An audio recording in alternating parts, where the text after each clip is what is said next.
Railway board जब calendar जारी किया था तो उसमें दिया गया था कि एग्जाम मई महीने होगा, लेकिन मई के लास्ट तक पैरामेडिकल का आरआरबी जेई का सीबीटी 2 होगा, फिर मई के फर्स्ट वीक में एएलपी सीबीटी 2 का एग्जाम होगा। तो ऐसा कहीं नहीं लग रहा है कि फर्स्ट वीक मई तक में आपका एग्जाम होगा, तो मैं भी मान के चलते हैं कि जून में आपका एग्जाम हो सकता है। मैथ्स के लिए सिर्फ आप मॉक टेस्ट लगाएं, सेक्शनल मॉक टेस्ट लगाएं, उसमें देखें कि हमको किस चैप्टर में प्रॉब्लम आ रही है। सिर्फ उन्हीं चैप्टर में आप उन्हीं चैप्टर को फिर से सॉल्व करें, उन्हीं को बनाएं, चाहे वो परसेंटेज हो, सीआई हो, एसआई हो, प्रॉफिट एंड लॉस हो। उनमें देखें किस प्रकार के क्वेश्चंस में मुझे दिक्कत आ रही है, इसे हम सॉल्व नहीं कर पा रहे हैं। तो आप सिर्फ उन्हीं चीज़ों पे काम करें, क्योंकि अब आपके पास उतना टाइम नहीं बचा है कि अब आप उन्हें पूरा कवर कर पाएंगे। सिटिंग अरेंजमेंट का क्वेश्चंस, रैंकिंग, कैलेंडर, अल्फ़ाबेटिकल जो ऑर्डर है, ये सभी क्वेश्चंस को ही एक बार अच्छे से, क्योंकि इस बार एएलपी में टेक्नीशियन में कुछ अलग टाइप के अल्फ़ाबेट के क्वेश्चन पूछे गए थे। जीके के लिए भी आप अभी रिसेंटली जितने भी सारे एग्जाम हुए हैं उनका एग्जाम एनालिसिस जो सभी यूट्यूब पे अवेलेबल हैं, आप उन्हीं एग्जाम एनालिसिस करें कि कहाँ से क्वेश्चंस पूछे गए हैं। और इस बार मैंने देखा कि स्टैटिक जीके से लगभग 10 से 12 क्वेश्चन पूछे गए हैं, करंट अफेयर्स के 10 से 12 क्वेश्चंस पूछे गए हैं, कॉन्स्टिट्यूशन में आर्टिकल से 3-4 क्वेश्चन पूछे गए हैं, कौन सा योजना कब लागू किया गया है, इन सब चीज़ों पे आप एक बार अच्छे से फोकस करें। सबसे काफ़ी महत्वपूर्ण रोल जिन चीज़ों का है वो है आपका मॉक टेस्ट। आप मॉक टेस्ट हर दिन एक मॉक टेस्ट लगाएं और उनका एनालिसिस। आपको स्मार्ट स्ट्रेटजी अपनाना है। रिसेंटली जो भी एग्जाम हुए हैं, अभी किस प्रकार के क्वेश्चन पूछे जा रहे हैं, उसके अनुकूल आपको पढ़ाई करनी है। हेलो फ्रेंड्स, आप सभी का स्वागत है हमारे YouTube channel Ankit Singh railway में। आरआरबी एनटीपीसी के लिए एक फेक नोटिस वायरल हुआ है, तो इसमें क्या सच्चाई है, आज मैं उनके लिए बात करने जा रहा हूं कि क्या ये नोटिस में जो एग्ज़ाम डेट दिया गया है उसी डेट में, उसी मंथ में एग्ज़ाम होगा या फिर उससे आगे होगा या पीछे होगा। तो मैं इन चीज़ों में बातें करने जा रहा हूं।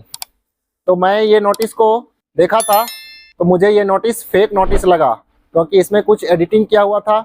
ये रेलवे बोर्ड के थ्रू जारी नहीं किया गया था, क्योंकि जो भी नोटिस रेलवे बोर्ड के थ्रू जारी किया जाता है तो उसमें रेलवे बोर्ड के चेयरपर्सन का सिग्नेचर होता है, साइन होता है, और वो नोटिस में रेलवे बोर्ड का लोगो लगा हुआ होता है। तो कुछ ये नोटिस ऐसा नहीं था, तो कोई बात नहीं है, क्योंकि रेलवे बोर्ड जब कैलेंडर जारी किया था तो उसमें दिया गया था कि एग्ज़ाम मई महीने में होगा, लेकिन मई के लास्ट तक पैरामेडिकल का आरआरबी जेई का सीबीटी 2 होगा, फिर मई के फर्स्ट वीक में एएलपी सीबीटी 2 का एग्ज़ाम होगा। तो ऐसा कहीं नहीं लग रहा है कि फर्स्ट वीक मई तक में आपका एग्ज़ाम होगा, तो मैं भी मान के चलते हैं कि जून में आपका एग्ज़ाम हो सकता है। तो आप अपनी प्रिपरेशन में अभी लग जाएं। अब आपके पास काफ़ी कम समय बचा हुआ है और अब आपके पास सिर्फ रिवीजन का टाइम बचा हुआ है, क्योंकि अब आप इसी टाइम में आप रिवीजन कर सकते हैं। इतने दिनों में आप जो भी पढ़ाई किए, अब आपको बस रिवीजन काम आएगा। तो आज मैं आप लोगों को बताने जा रहा हूँ कि आरआरबी एनटीपीसी में ग्रेजुएट लेवल और इंटर लेवल मिला के जो इतने करोड़ों फॉर्म भरे गए हैं, तो इनमें आपका सिलेक्शन कैसे होगा, इन चीज़ों के बारे में बताने जा रहा हूँ। तो मैं अब आपको सब्जेक्ट वाइज बताने जा रहा हूँ कि मैथ्स की तैयारी, रीजनिंग की तैयारी, जीके जीएस की तैयारी कैसे करें। तो मैथ्स के लिए मैं आपको सबसे पहले बता दूं, मैथ्स के लिए सिर्फ आप मॉक टेस्ट लगाएं, सेक्शनल मॉक टेस्ट लगाएं, उसमें देखें कि हमको किस चैप्टर में प्रॉब्लम आ रही है।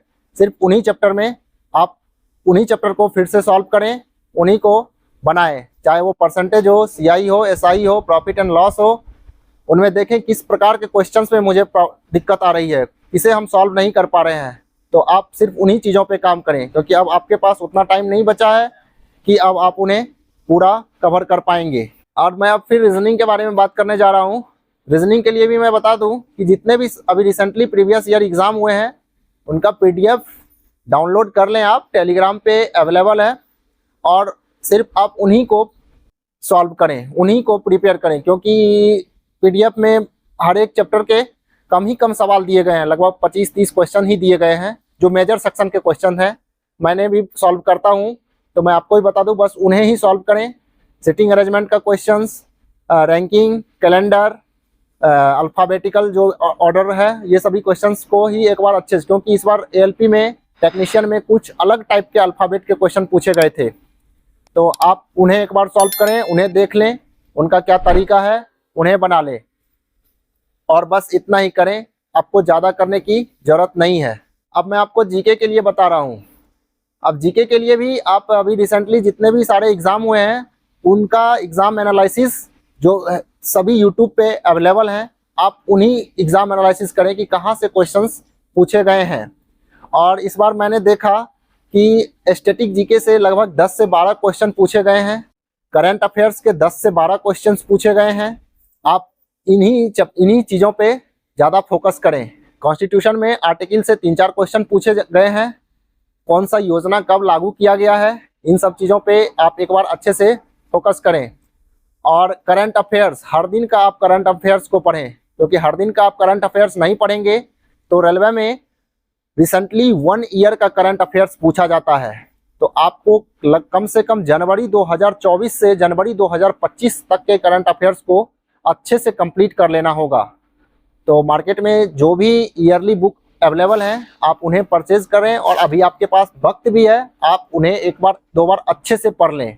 और हर दिन का जो भी करंट अफेयर्स है उन्हें भी आप रोज़ का रोज़ पढ़ें। जितने भी सारे पुरस्कार दिए गए हैं, जितने भी सारे खेल हुए हैं, उन सभी चीज़ों पे भी आप अच्छे से फोकस करें। इन सभी चीज़ों को करने के बाद सबसे काफ़ी महत्वपूर्ण रोल जिन चीज़ों का है वो है आपका मॉक टेस्ट। तो आप मॉक टेस्ट, हर दिन एक मॉक टेस्ट लगाएं और उनका एनालिसिस करें। कुछ बच्चे ऐसे होते हैं जो मॉक टेस्ट तो लगा लेते हैं लेकिन उनका एनालिसिस नहीं करते हैं। तो जब तक आप एनालिसिस नहीं करेंगे तो आपको ये पता नहीं चलेगा कि मुझे किस चैप्टर में प्रॉब्लम हो रही है। क्वेश्चन आप बनाएंगे तभी प्रॉब्लम हुए आप छोड़ देंगे उस क्वेश्चन को, लेकिन आप एनालिसिस करेंगे तो फिर आप उस क्वेश्चंस को सॉल्व कर पाएंगे। जब एग्जाम में आप बैठेंगे तो उस टाइप के क्वेश्चंस यदि आ गए तो फिर आप वहाँ उन्हें सॉल्व कर पाएंगे। तो इसीलिए एनालिसिस बहुत ज़रूरी है। और एनालिसिस करने के दौरान आप छोटी छोटी नोट्स भी बनाएं। नोट्स बनाने से आपको क्या होगा कि आपके दिमाग में वो चीज़ बैठ जाएगा। यदि आप नहीं भी समझे हैं तो एग्ज़ाम में आप उन्हें अच्छे से सॉल्व कर पाएंगे। तो इसीलिए मॉक टेस्ट आप हर दिन लगाएं। मॉक टेस्ट लगाने से एक और फ़ायदा होगा कि आपका टाइम मैनेजमेंट हो जाएगा, क्योंकि एग्ज़ाम में टाइम मैनेजमेंट का काफ़ी रोल है। क्योंकि आजकल एग्ज़ाम में टाइम मैनेजमेंट का काफ़ी महत्वपूर्ण रोल है, क्योंकि कुछ बच्चे क्वेश्चंस जानते हुए भी टाइम मैनेज नहीं करने के बावजूद क्वेश्चन छोड़ देते हैं एग्ज़ाम में, वो में इजी क्वेश्चंस। तो मैं आपको बता दूं कि आप मॉक टेस्ट बिल्कुल लगाएं, उनका एनालिसिस बिल्कुल करें और टाइम मैनेजमेंट पे भी बिल्कुल ध्यान दें, तो इससे आप स्कोर अच्छा कर पाएंगे आज। और मैं एक चीज़ और मैं बता दूं कि कुछ गलती आरआरबी एनटीपीसी के एग्ज़ाम में किया था, तो मैं आज आपको बता दूं कि आपको वो गलती एग्ज़ाम में नहीं करना है। वो गलती क्या था कि एग्ज़ाम में जो भी क्वेश्चंस आपको टफ लगे या हार्ड लगे, या जो क्वेश्चंस हार्ड हो, यदि आप जानते हैं क्वेश्चंस लेकिन आप उन्हें सॉल्व करने में आपको टाइम लग रहा है, टाइम टेकिंग क्वेश्चंस है, जैसे रीजनिंग में सीटिंग अरेंजमेंट का क्वेश्चन हुआ, मैथ में भी कुछ ऐसे जटिल क्वेश्चंस आ जाते हैं CISI में, मैं आपको बता दूं कि उन क्वेश्चंस को आपको लास्ट में करना है। जो क्वेश्चंस आप जानते हैं उनको आपको पहले कर लेना है, और जो क्वेश्चंस जटिल है, कॉम्प्लेक्स है, उसको आपको लास्ट में करना है। तो इससे क्या होगा, आपका टाइम भी बचेगा और आप क्वेश्चंस को भी अच्छे से सॉल्व कर पाएंगे। और अब मैं बता रहा हूं कि इतने जो करोड़ों फॉर्म भरे गए हैं, इन करोड़ों भरे गए फॉर्म में आपका सिलेक्शन कैसे होगा, क्योंकि बच्चे तो सभी बच्चे पढ़ाई करते हैं। मैंने बहुत बच्चे को देखा है पटना में बहुत दिनों से पढ़ रहे हैं, लेकिन उनका सिलेक्शन आज तक नहीं हो पाया है। तो मैं उन बच्चों में एनालिसिस किया हूं कि कहीं ना कहीं उन बच्चों में कोई ना कोई कमी रहती है, उन्हीं कमी की वजह से उनका सिलेक्शन नहीं हो पाता है। क्योंकि पढ़ाई में वो अच्छे रहते हैं, मैथ भी अच्छा रहता है, रीजनिंग भी अच्छा रहता है, लेकिन वो कहीं ना कहीं सीरियस नहीं रहते हैं, जिसके वजह से उनका सिलेक्शन नहीं हो पाता है।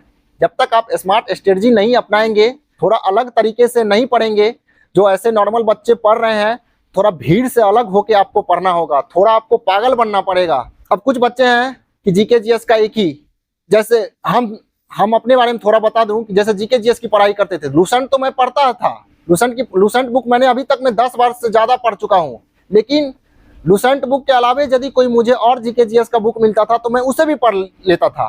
तो इससे क्या होता था, बार बार उन चीज़ों का रिवीजन होता था, तो उनसे ज़्यादा जीके जीएस बूस्टअप होता था। तो इसीलिए आपको स्मार्ट स्ट्रेटजी अपनाना होगा, कुछ अलग तरीके से मेहनत होना होगा, थोड़ा आपको क्रेजी बनना पड़ेगा। तो ही आपका सिलेक्शन होगा। तो इस वीडियो में इतना ही। मुझे उम्मीद है कि शायद मैं आपको अच्छे से बता पाया हूँ। यदि कोई दिक्कत हो तो आप मुझे हमारे यूट्यूब चैनल में आप कमेंट करके, उसमें मेरा कॉन्टैक्ट नंबर भी और व्हाट्सएप नंबर भी दिया गया है, तो आप मुझे आसानी से कॉन्टैक्ट कर सकते हैं ताकि मैं और अच्छे से आपको बता दूं और कोई नई वीडियो के माध्यम से भी मैं आपको हेल्प कर सकूं। तो फिर मिलते हैं हम अपने YouTube channel Ankit Singh railway में। तो आप हमारे यूट्यूब चैनल को आप विजिट करते रहें, उन्हें देखते रहें। उनमें मैं और भी बहुत सारी वीडियो बना के मैथ्स के लिए, करंट अफेयर्स के लिए, जीके जीएस के लिए बताया हूं, तो आप वहां देखें उन वीडियो को। तो इतना ही। Thank you.